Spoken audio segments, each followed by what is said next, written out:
hi everyone. And Sandri Mukherjee is our guest today. Lumiere Learning Monday, season 3. Our second episode is with Sandri, and third episode, sorry, and I'm so excited to have you here. Sandri, sparkling conversationalist. I have watched your videos coming all the way from Hong Kong for us. Welcome. Thank you so much, Deepa. I'm thrilled to be here, especially seeing who has been before me. So, I'm really feeling very honored. And I was listening to Vijaya Chakravarti's thing, and the specificity of the conversations and the examples that she shared. She talked about the Ponnangatti Kirai, which is Ponnangani Kirai in Tamil.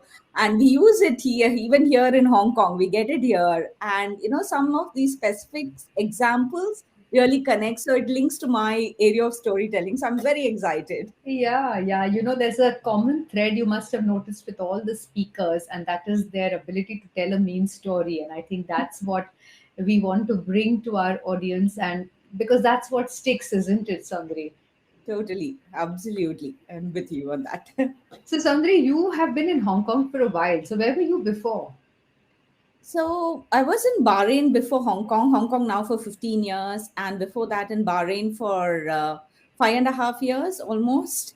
So that was our first step out of Bombay and into this really small place. I had to look up in the map when we got a posting. Okay, where is it? I know about Dubai, I know Saudi, where is Bahrain kind of thing.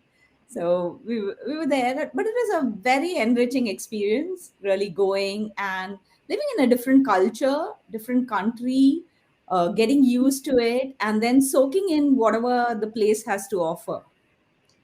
So, how do you sort of make sense of the new place? How did like what stories of Hong Kong spoke to you? How did you connect with the city, or how did you connect with Bahrain and the people you met over there?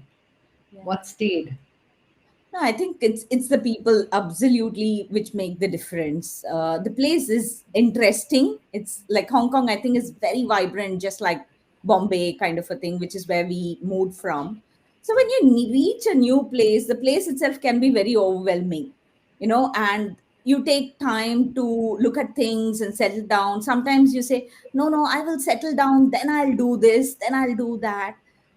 But it's important to just jump in and carry on, connect to the people and the community.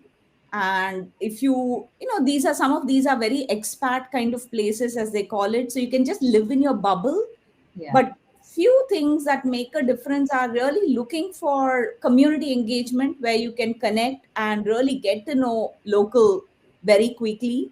And the other part is, okay, how do I make space, how do I create my footprints wherever I am, and see what is the impact. So really quickly jumping in instead of hesitating. And I always link it to this poem called Egg Boond, which used to be there. It's a longish poem, but it talks about this little drop of water exiting the cloud and wondering where it will fall and what will happen to it. Will I become dirt? What will happen? And finally, in all its journey, it lands in this beautiful oyster and becomes a pearl.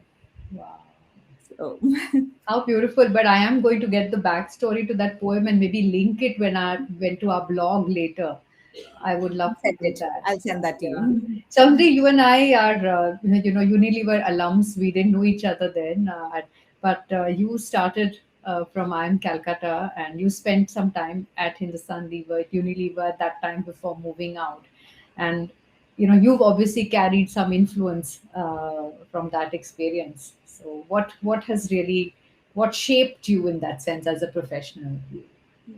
I mean, it was my absolute first job as a summer trainee and then as an employee there. And I think what it really built is relationships. We have a WhatsApp group now, as it tends to be. There's a Levers Finance and IT WhatsApp group. And just the richness of connection from the fact that we were all from that same institute. And I think there have been books written about it, about how it is a CEO factory. And just mentioning that, like for me, my role model was Shiv Kumar, and I still am in touch with him. He's amazing with his mentoring. Anytime I reach out, still people like Mr. Gopalakrishnan, who I adore for his storytelling and who was so grounded. I remember there was this article that he had written in Outlook Business, and for some reason, it was not a subscription, it was not a paywall. For some reason, I couldn't access it from here. So I sent him a LinkedIn request asking for connect, just playing on the fact that we were and we were together. Of course, Zameen Asman ka farak, as they say in that. He connected with me on Gmail and actually contacted the Outlook folks, gave me the article and every link that there is to it. Now, somebody like him doesn't have to do that. And he's an amazing storyteller, right? So everything that he writes about sales and everything. So I think this is what actually Levers is given, that family which continues even now in our WhatsApp group. When we talk about cross culture and everything, everybody's coming in and sharing in their experiences, and I think that's very powerful. That's amazing. I'm almost wondering. I can see Soundri create a book in some time on storytelling, which is what you're, I think, doing for a few years now. So how did storytelling happen to you, Soundri? You're such a natural. I mean, did you grow up listening to a lot of stories? No, no, no. Yeah, of course, like all of us, right? Amar Chitrakatha, for instance, right? And Ola.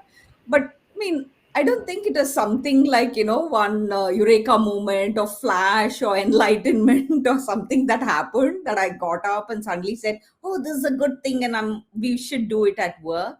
I think it's something that's built over a period of time. Levers, for instance, just looking at some of the most effective leaders, they're all sharing examples to make a point, to drive outcomes.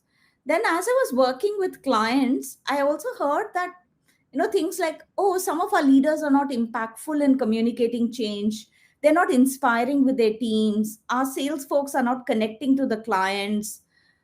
We have our tech teams and our analysts who are great with the data, but they're not moving to insight. So you're hearing all these problem statements. So when you go into that and then you look at it, and cultural anthropologist Mary Catherine Bateson, she says the human species thinks in metaphors and learns through stories. So how can you really deliberately and systematically apply it in the organizational level to drive outcomes? So that became something that I started working on. We know about the memorability of the stories. We know, about neurocoupling and all the theory around it. But when you see it happening in those small moments, when you see it happening, you see that a culture that teaches leadership in different functions of the organization to communicate effectively, then you become a believer.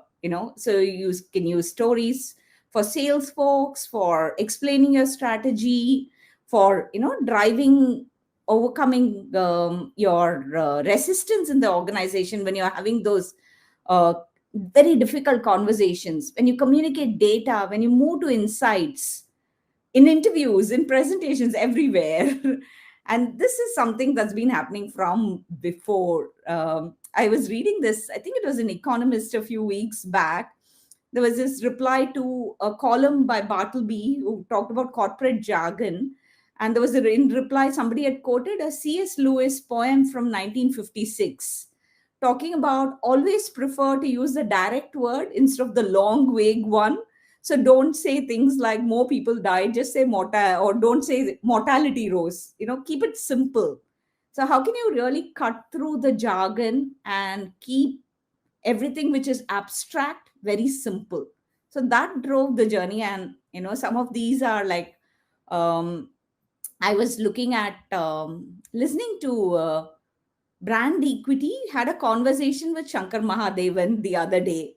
And this is really interesting. You will like, life is really in those small moments, right? You would have seen the new Cadbury's ad, the reframed one, right? So Shankar Mahadevan talks about his experience with the original ad. So there's Prasad and Sohini from ET Brand Equity who is interviewing him, and he talks about in his house they have this Ganesh Utsav every year. They have a lot of prasad going on. So every day the planning is around kya prasad banayenge, what will we do, how will it all come together, and all that. And it so happened that one, it was a Tuesday or a Wednesday, one evening they got really bored, kya prasad, what prasad, and all that. And they decided to get those 2 rupee Cadbury's bars, dairy milk bars, and keep it in a huge basket in front of the god. And that day there were lots of children visiting as well, so he said perfect thing, and people came in and took that Cadbury's dairy milk, and they felt very excited and all that. The next morning at 8:30, he gets a call from Piyush Pandey from Ogilvy saying, check your WhatsApp and call me back. And I've sent you something on the WhatsApp. So he gets like this. He looks at the WhatsApp, and it's the 2021 version of the Cadbury's Dairy Milk cricket ad. And he had done the jingle in 93, 94. And he was saying, what is the possibility that of all the zillion things, I would do the Cadbury's Dairy Milk as prasad the previous day, and this will happen, it will come to me on my mobile the next day. And small incidents like this really reveal to me what Shankar Mahadevan is as a person. He could have just said, yeah, I did this great ad and it meant a lot to me and all that. And he could have just pontificated. Instead, he chose to share that example, and it gives you a connection. I don't know him other than his songs, but it builds a connection. And that's the power of, the storytelling piece. So this is when we do and work with technology and we're not in the same city, it also sort of tests you. And I have so many stories of, when I had guests on air and then I had to go off, and then all of the thing work behind the scenes to come back. So I'm so happy you continued. Soundly, I missed a little bit of the story, but I'm going to get back and catch that again with you. Uh, there's one thing that I fascinates me when I think you and I just connected again after some time, was the work that you're doing in mentoring young women Mm. in Hong Kong. And I think that was a big part of our conversation. And I think, Sondri, what was going to be a 5 minute conversation, did we talk for about an hour and a half or something like that? Yeah, Yes. I mean, how did that happen? That's never happened to anybody. So something was obviously there in that piece. And even just now, when you spoke to me, or yes, last when we connected again, you've talked about how you've mentored people. And I think there's this huge empath in you who wants to sort of lift and enable. Uh, how did you come to discover that facet about you, about what you love to do? Because clearly that's something you love to do. Yes. No, thanks for asking that, because that's going to be another 1 hour of conversation. No, but I'm curious. I know we are talking about business storytelling, but what No, we no, can do is link it with how you help people find their own stories. I guess no, that's what we're. absolutely. No, absolutely. I think it touches every walk of life. I remember reading this Forbes article which talks about the various life stages of a women's career. And I really wish they had done it for men's as well, but they've done it for women. And they said 20s is about ambition, 30s is culture shock because you're trying to grapple with everything and figure out, I want to be at the work, there's some family response, something coming up and all that. 40s is about reacceleration, and 50 plus is about self actualization. And I think for me, it's been that much earlier. I've not followed the article's mandate. And I remember you would know Lena Nair as well. So Lena had mentioned also I think she was asked about, what is your advice, best piece of advices that you received. Somebody had told her, follow your compass and not your clock. Wow. And I think that's what this is for me. Really being in a place where we've had it reasonably easy, I would say, for myself at least, in terms of, studies, very supportive parents, just study, no need to do any housework or anything. And I fully made advantage of that. Things like that, a lot of support and focus. It's not the same for everybody. Yes. So how can we, and still when I do business development, it's still a problem, who's going to open the door for you, which doors do you go and knock and all that. And so I just think about how much more difficult it is for somebody else who doesn't have all this advantage. So we run this program called Empower. It's through a foundation called Amber Foundation, and we work with ethnic minority university women to help them build skills and build networks.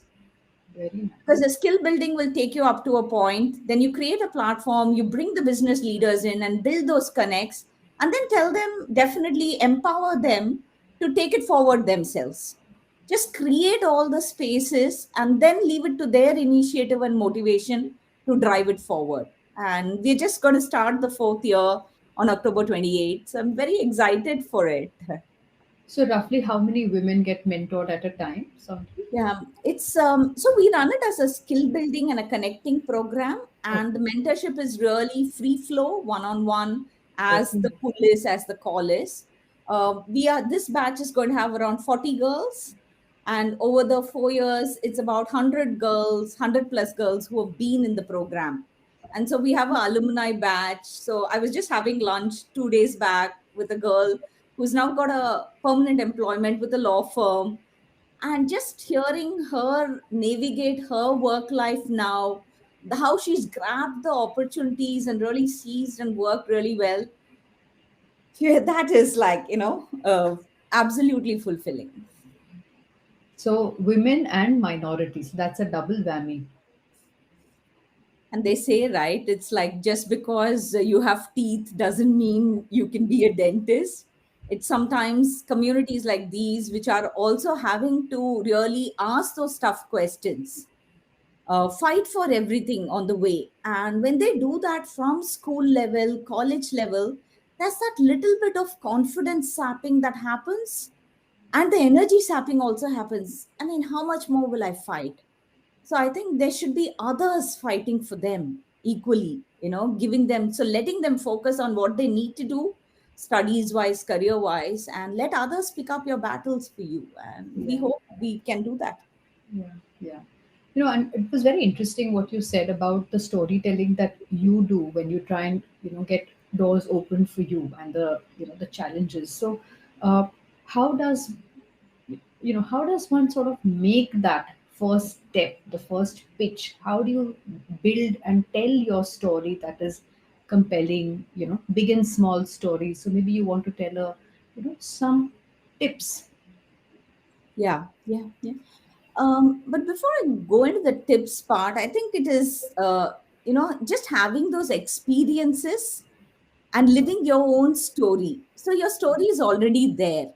A lot of the times people tend to think that, I can't tell stories, I'm not interesting, nothing interesting happens in my life.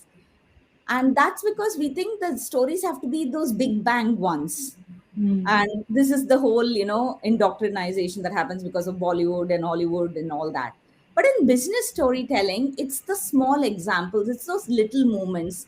And again, Deepali Nair, who is the chief marketing officer, I don't know the exact designation, but chief marketing officer for IBM, she was talking about her journey, and she was sharing it with Ambi Parmeshwaran on Be Positive. And she talks about, she comes from a really small place called Sri Ganganagar in Rajasthan. And Ambi describes it from his time walking the beats as 20 shops, one street kind of a place. So from that place, she moves to Bombay. She studies in Sydenham College, and she was doing a summer internship at Taj, and she had to send faxes to set up appointments with the resellers of Taj properties. So day week, 1 week into the internship, she's sending those faxes to fix those appointments. She didn't ask anybody for help, so she starts sending those faxes, and she waits 4 days, and nobody has responded back. She then goes to her guide and she says, "Listen, nobody is responding back. I've sent 30 faxes. I don't even know how to set up appointments. Nobody is calling me back." And she's in that panic. And he says, "Are you sure what's happening?" And she says, "Okay, let me call back." So she calls back one or two people and finds out that nobody has received the fax. And then she finally figures out that she's been sending the fax on reverse, ulta. So imagine somebody who is at this position today having the courage and the vulnerability to go and talk about this in a public forum. Imagine the kind of courage it will give to various people who are coming from small towns into big cities, thinking, oh, everybody here is smart. I need to do that. So it's really these things Yeah, it's which so make. reassuring, no, for someone to say that everyone makes mistakes, everyone learns by falling a couple of times on their face and getting up. Totally, totally. And it is, I think these are the kind of things. Sometimes reality is too complex. So stories give it form, and it shapes how we view the world. It helps us, we make stories and the stories make us as well in Yeah, that sense. yeah. And I guess even to remember to get into a practice of probably logging these down or examples. I think even journaling might help someone, isn't it, to remember these stories. No, that's a great point, because you see stories everywhere. And especially once you know what are the kind of things which appeal to you, the specific conversations, all those moments and all that, you see them everywhere. But for me as well, memory is a thing. There's information overload and system overflow that's happening all the time. So, great way to park it somewhere, collect it. And I grew up in Chennai, so rainwater was like, very rare. In the 70s or the 80s, we didn't have water. We had to be very careful. And I think I carry that stinginess with water even to date on some of the things. So there was this thing called rainwater harvesting, which was done, where the drain pipes you will put these buckets and you'll collect water, or there'll be some way to collect it. So stories are like that. They're there everywhere. You need a receptacle to collect them and store them and keep them. So you Yeah. can retrieve it as and when you want. Yeah, yeah. One of the things I learned, I think, in talking with IC, Dranil Chakravarti, Yes, he's yes. written a book on stories and storytelling. And he was a Learning Monday guest many years ago at Lumiere. And Lovely. he talks about the anti story. And I think that's something very interesting, which is trying to read what's in the other person's mind on why what you're telling them isn't going to work and calling that out. Yeah, yeah. I mean, IC is a great friend. He's one of my biggest inspirations to be doing what I'm doing. So I'm really grateful to him for the work that he does as well. So and especially, I think, I mean, you're so right. When you're talking about things like gender bias at work, you want to change the way the lens is held for observing it, especially sensitive topics like that. You get a lot of objection. And I remember reading this in, I think, again, Economist. It's my Bartleby is my favorite column for all stories. So there's this lady, Betsy Holden. She used to be in the 90s, I think, the vice president of strategy and new products at Kraft. um, she became, as part of, I mean, in the thing, as she was working with Kraft, she became pregnant with a second child. And her boss called her aside, male boss, and said, "Nobody has ever done this job with two children." Now, there are Mm. so many ways you can react to this, right? She but stayed so collected, and she just turned around and asked him, "How many children do you have?" "Two," he replied. And this is a very nice and Unconscious. subtle, yeah, the unconscious bias, but it's a nice way to open a conversation. Yeah. So you have your objection there very subtly, but you're opening a conversation. And I think that's what stories do. Part of the power is not about persuading people. When we talk about influence and all, it's not about persuading people, but it's an invitation to understand the other person's perspective. Correct. And once you have that question, how do you then integrate it into conversations, into programs, into learning, so that it becomes part of the DNA for the organization? Yeah. So, so many leaders write their stories, they write their, biographies, they have books written about you. So I'm curious to know which stories of which leaders have resonated and stayed with you as like a go-to inspiration, Sandri. Lots, right? Everybody's. I think I'm one of those. There's this term called sundoku, which is for somebody who buys more books that they can read. And I'm told Nadella is also afflicted with this syndrome. So I'm feeling a bit relieved about that. I mean, Nadella's book, for instance, was fantastic, right? And I'm not sure if this was in the book, but I read it somewhere about where he talks about empathy over competency. So he tells about his first round of interviews at Microsoft, which happened like 25, 30 years back. He was an upcoming Microsoft manager, and there was another manager called Richard Tate who asked him a question. And the question in the interview had nothing to do with coding or solving an engineering problem. So Tate asked him, imagine see a baby lying on the street and the baby is crying. What would you do? And Nadella quickly replied, you call 911.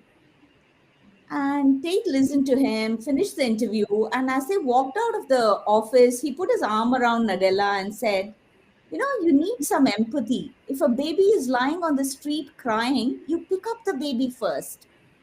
And this is sort of remained with him throughout his career. And he talks about, you know, all his not a know-it-all, but a learn-it-all mindset. This is all linked to that. How do you build in some of this? So I think various people definitely loved off late. This is not a I mean, I'm going to read Indra Nooyi's book for sure. Yeah. That's definitely there. The other book is Invisible Women, since we are in the topic of biases, by Carolyn Criado Perez.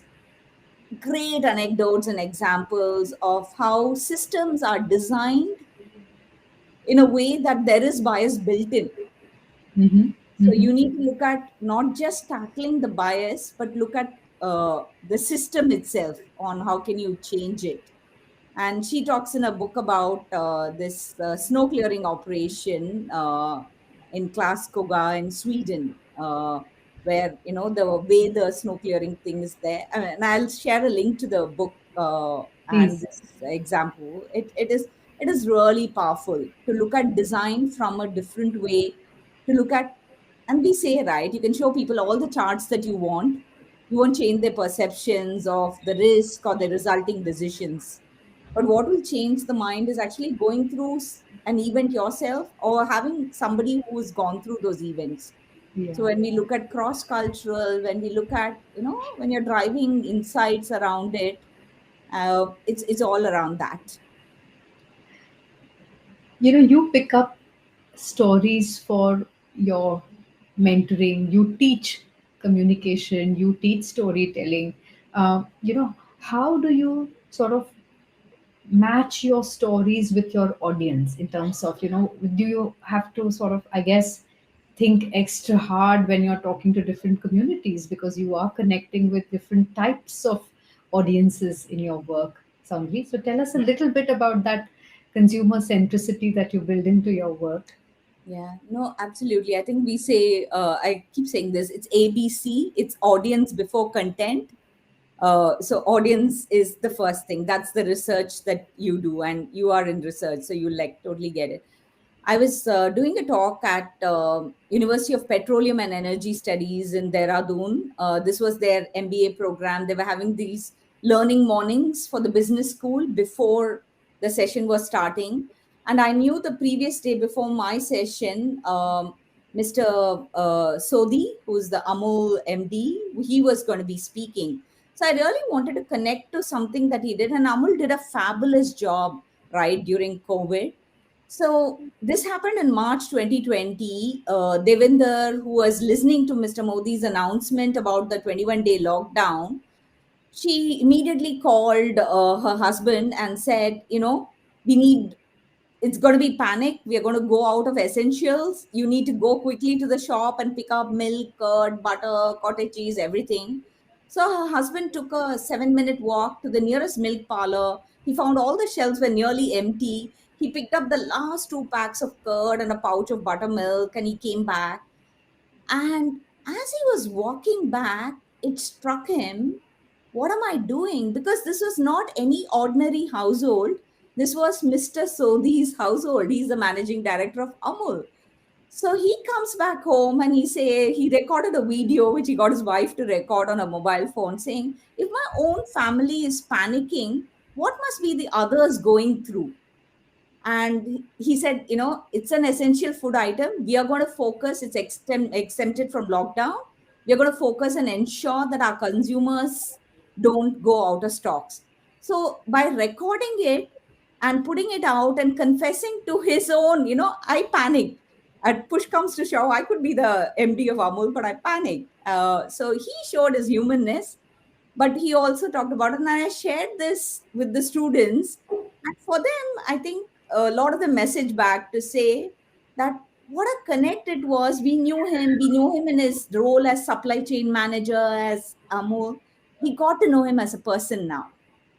And I think that research is always very useful. Yeah, so it's really, I guess, people before projects, or empathy before the code. Yeah, Totally. picking the baby before calling 911, and making sure that the hidden biases, we can uh, make people aware of them, and to go behind the scenes on the processes that could also be flawed because of these biases. Saundari, you have been speaking on so many fora. I've had the privilege of listening to you at different places. Now, for you to come here to talk to us in this capsule is really, really very, very interesting. And I look forward to being in touch with you. I look forward to having you come at least once for all of our seasons, so that we can have the storytelling element always green ticked, thanks to you and your conversations. No, thank you so much, Deepa. I'm absolutely honored, like I said, and it feels like coming home. This is the Unilever home board kind of thing. Feels like coming home. Thank you so much for this. Thank you. Thanks to your Thank you. team. They're doing a great job. Thank you very much, Sandri.